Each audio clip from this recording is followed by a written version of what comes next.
Hello and welcome to another video. So what are we doing today? Today we are celebrating that my channel just reached 1,000 subscribers.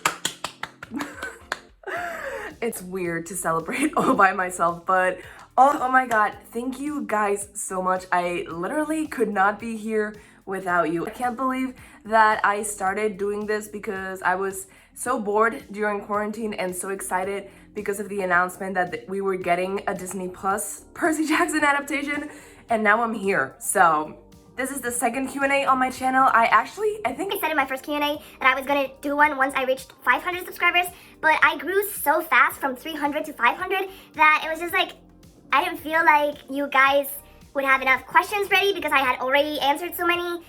So we're doing one for 1,000 subscribers, and I think that's great.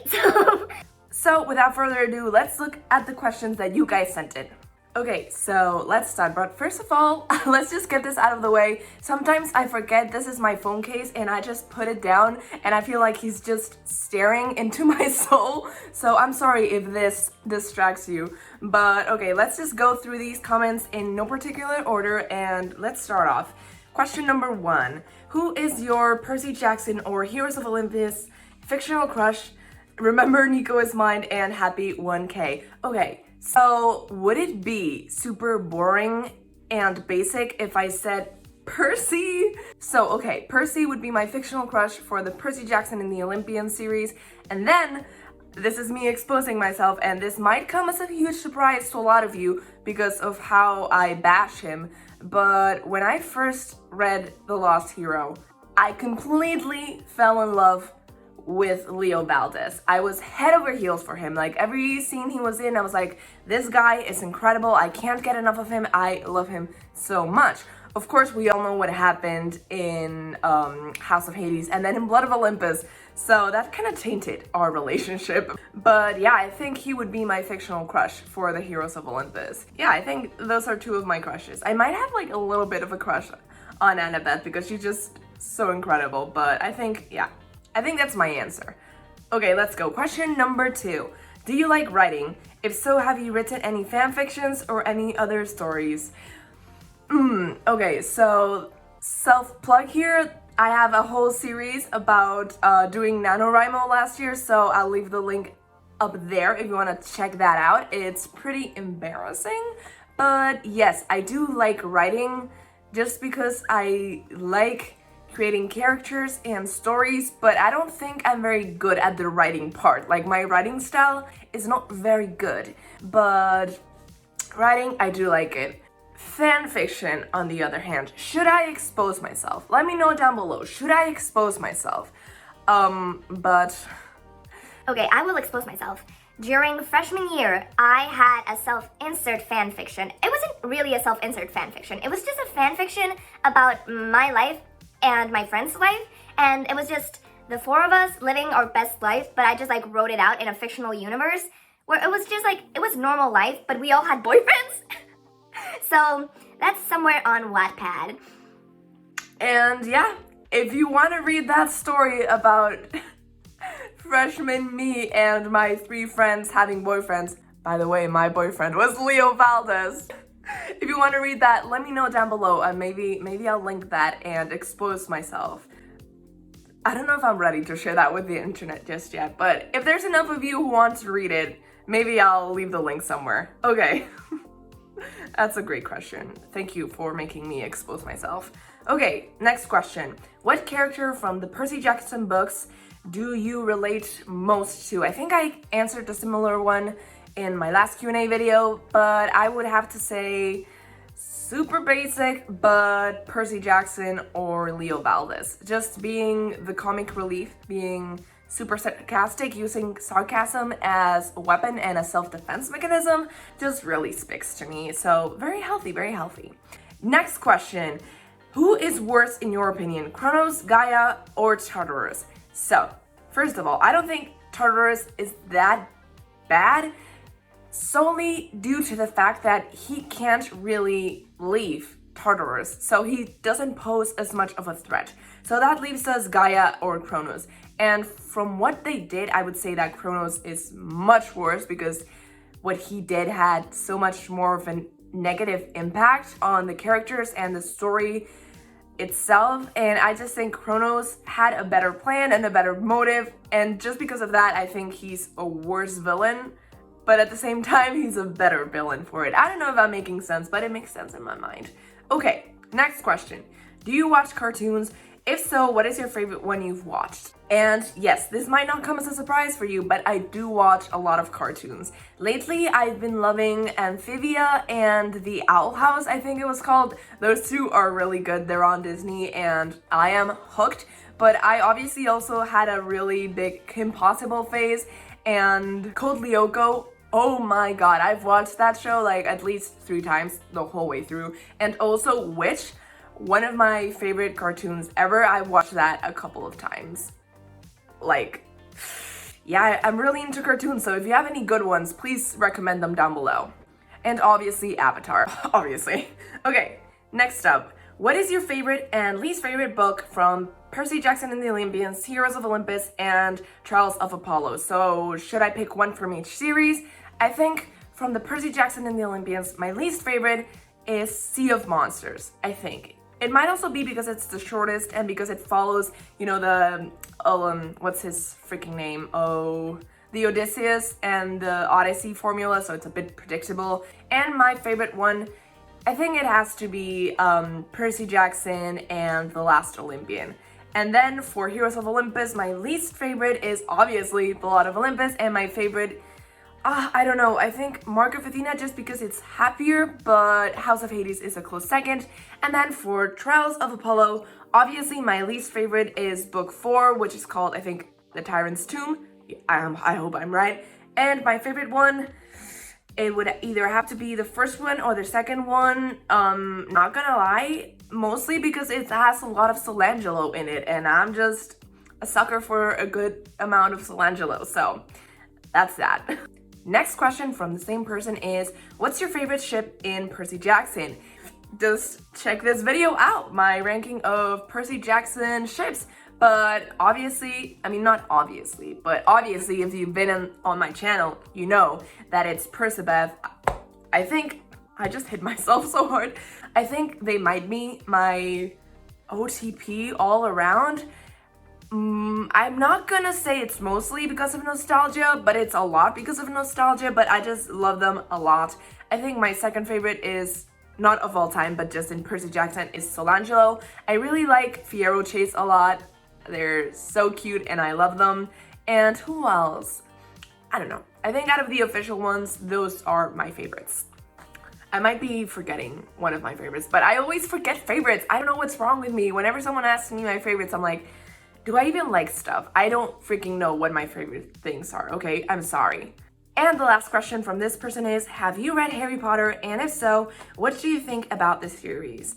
I think I started reading it when I was in 10th grade, so obviously I was really late to the game. All the movies were out and I had already watched all of them, but I read it in 10th grade. I think the 5th book took me like a whole year to read because I thought it was so boring, which is weird because my least favorite movie is the 4th one, and I thought that was going to be my least favorite book, but no, it was definitely The Order of the Phoenix because it was a huge book and it took me a while to get through it, but I did like the series. I didn't like it as much as the Percy Jackson series when I first read it, but it's a good series. It has some great characters and some great storytelling, but I don't know, I don't think I would ever reread it just because I don't like J.K. Rowling, and also I thought some of the books were just too long and had a lot of unnecessary information. Like, we got so much detail about what Harry's homework was.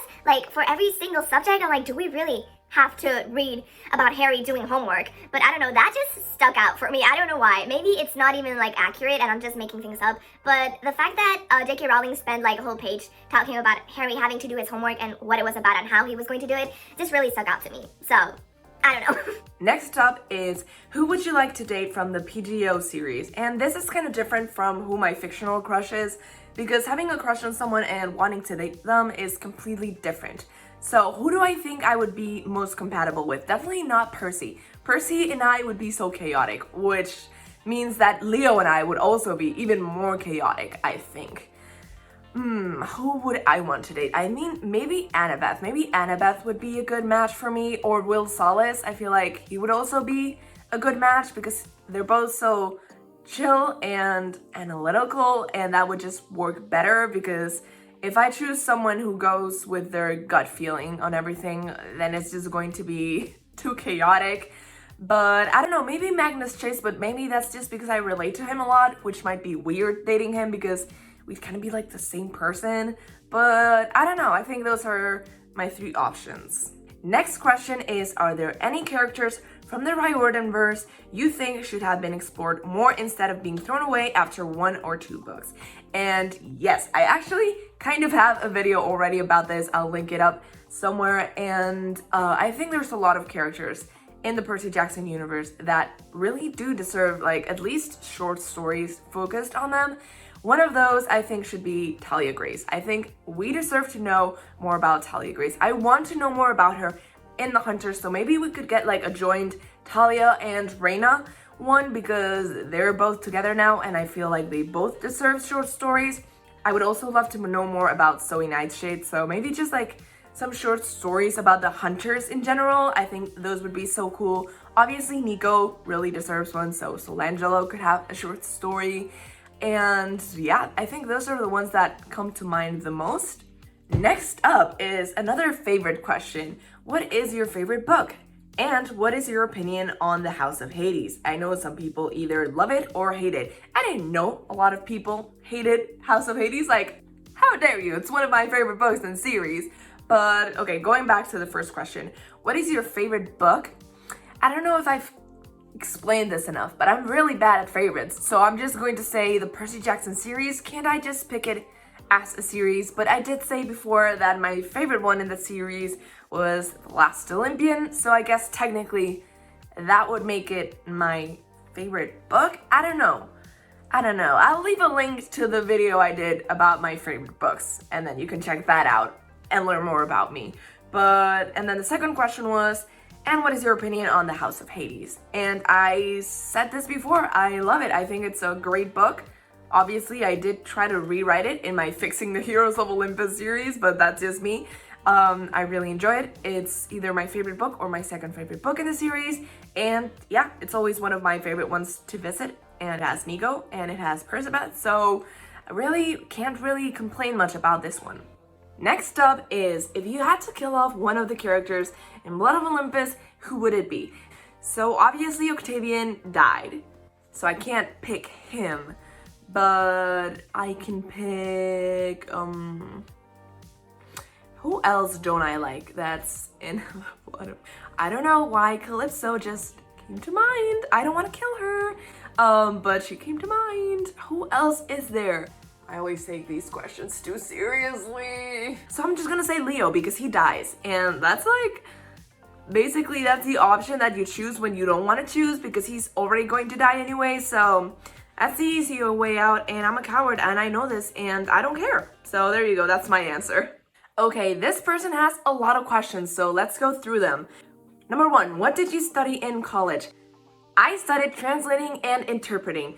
That means I can translate and interpret in 4 different languages, those being Spanish, English, French, and Portuguese. My 2 strongest ones are Spanish and English. I would say I'm bilingual, and then my French is, unfortunately, kind of weak, especially since I have not touched it in a year, and then my Portuguese is so-so, and it helps that it's so close to Spanish that I can basically understand anything. But yeah, number 2, besides reading, what do you do in your free time? Good question. I really like journaling. During quarantine, I really got back into drawing and I had kind of like a sketchbook. Wait, let me expose myself.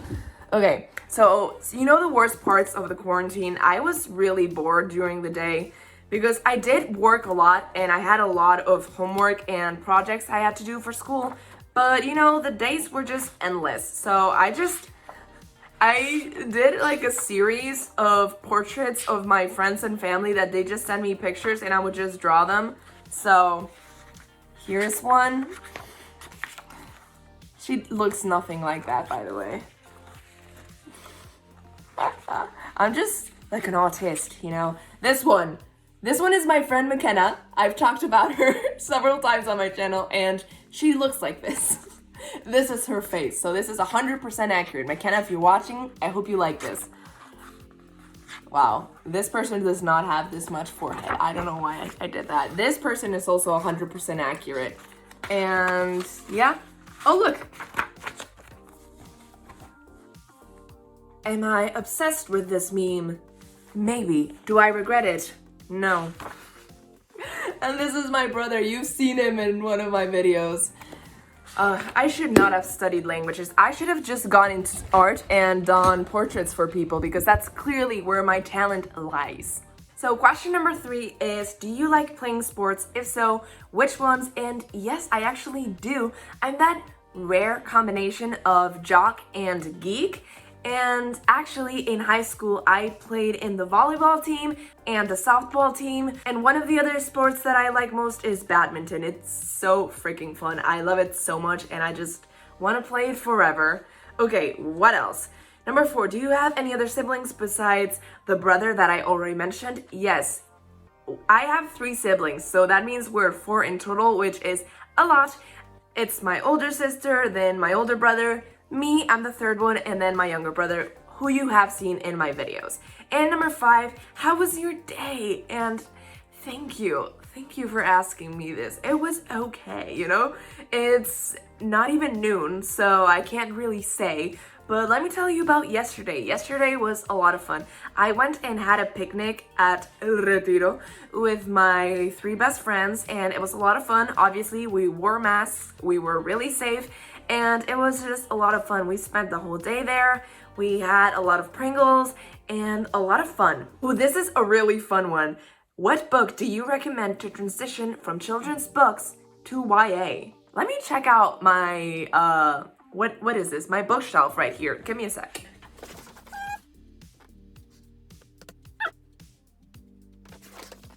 Okay.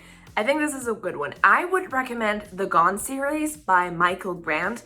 It's a book series with 6 books, and it basically follows the story of this town where one day everyone above the age of 15 disappears, and suddenly some of the kids start getting superpowers. So it follows kind of like a younger demographic than a normal YA book does, but the themes and the things that happen are definitely for more of a mature audience. I would not recommend this to anyone under 12 because this is gory, it is scary. So I think that's a good transition book. I'm so proud of myself for thinking of that. Okay, so this is a question from another person, and it asks, if you can change into any Camp Half-Blood or Camp Jupiter character, who would it be? If I could change into them, so I would have to take powers into account, not just their personality. And I think from Camp Half-Blood, someone who is really versatile and has a lot of powers that we didn't know of is Will Solis. And he's such a great person that maybe I would want to change into him because he's such a cool dude and has so many freaking cool abilities that he'd be a good pick. And then from Camp Jupiter, I think maybe Hazel, because her powers are so cool and they're also very versatile. So maybe Hazel Levesque. So another person with a lot of questions. Let's go. Question number 1. When do you think you will be claimed? Actually, and unfortunately, never. Question number 2. Would you rather live in Camp Half-Blood or Camp Jupiter? Camp Half-Blood. Question number 3. When did you start reading Percy Jackson? Exam season, 9th grade. Obviously not a very good choice, but a very fun experience. Question number 4. Which character or characters do you want to read more of? I kind of answered that already. Question number 5. Which character is your all-time favorite? Not Percy or Annabeth. Man, this person's really like coming for my basic ass. But okay. Leo would have been my go-to answer, but I don't think I can truthfully say that anymore. So who is it? Maybe Nico, because I did have a Nico phase, you know, before I knew he was not available. I had a Nico phase. So is Solangelo a character? Can I choose that? Question number 6. Opinion on blue food. Absolutely adore it, and I adore that the reasoning behind the blue food is not just aesthetic. It's basically giving Smelly gave the finger for saying that there's no blue food. And I love that it was Sally's ideas and not Percy's, and it was just Sally's way of rebelling against this horrible person and sticking up to the man, and I just love it. Okay, question number 7 is, how many times have you read the Percy Jackson and the Heroes of Olympus series?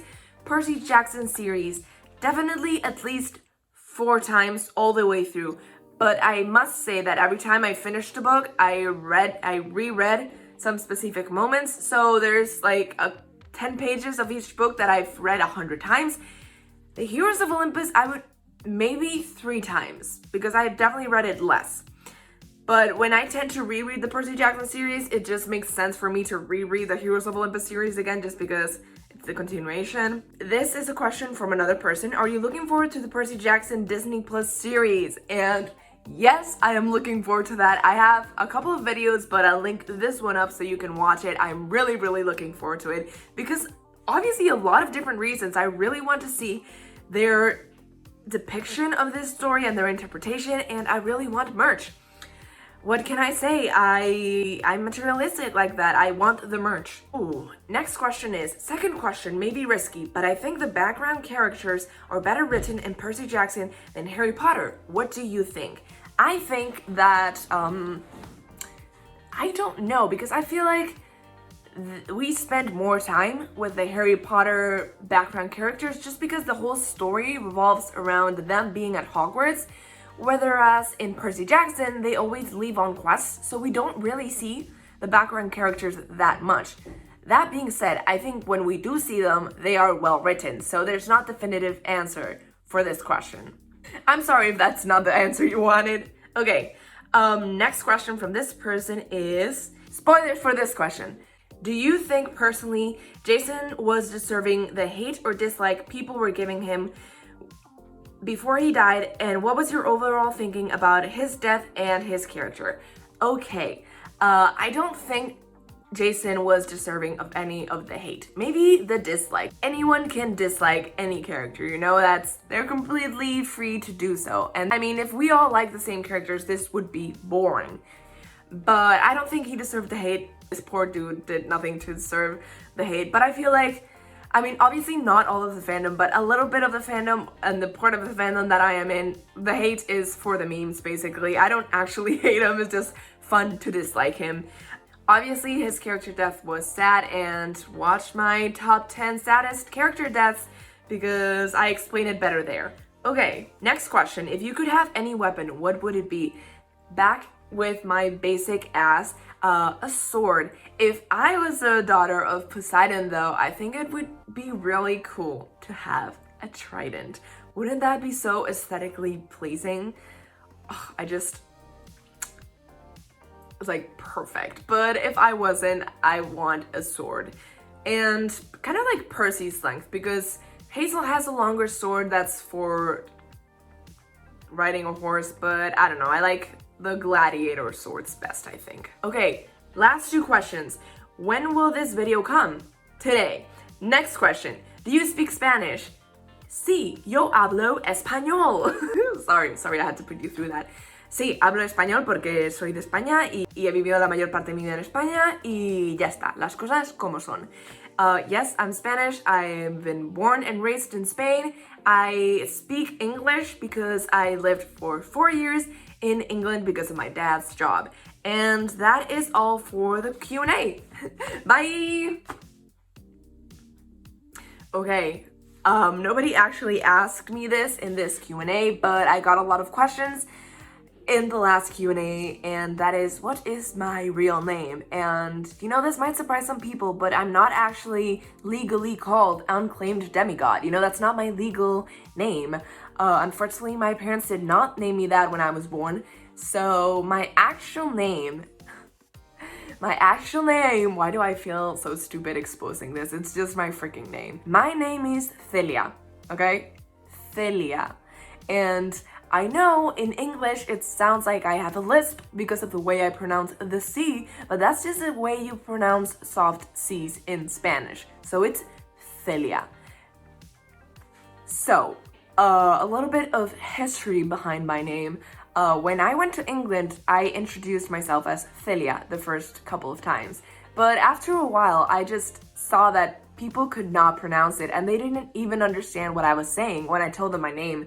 So after a while, I just introduced myself as Celia, which is how English speakers can pronounce my name without butchering it. I mean, but you know, after a while, you just give up and you're just like, yeah, my name is Celia, even though it isn't. But I mean, you're obviously not ever going to speak my name to my face. So I don't care how you pronounce it. Just so you know, I will refer to myself as Celia in my videos just because it feels weird to speak in English and then change into Celia. I don't know, the change in accent just like messes with my brain, and I'm just so used to referring to myself as Celia when I speak in English that is probably subconsciously what I will call myself in videos. Just so you're warned, and I don't think you care about this rant about my name, but there you go. My name is Celia, I am Spanish, and I speak both Spanish and in English. And to all the people who are asking me where my accent is from, I just don't get it because I don't feel like I have an accent, you know, because I am from the United States of America and I don't feel like I have an accent at all. So I'm just very confused about all those questions about my accent. I don't know, sometimes I tend to slip into more of a southern accent even though I'm not from the South and it's just a fun accent to do, but I'm just confused because obviously I'm from America, born and raised, so it's just kind of confusing to see people asking me about my accent. It's fun though, so keep doing so. And yeah, just leave a like if you like this video. Please subscribe if you haven't already. And yeah, I post videos just like this one, except not at all, twice a week. That's every Monday and Friday, and I guess I'll see you guys next time. Bye! I'm sorry for that outro. I don't know what came over me.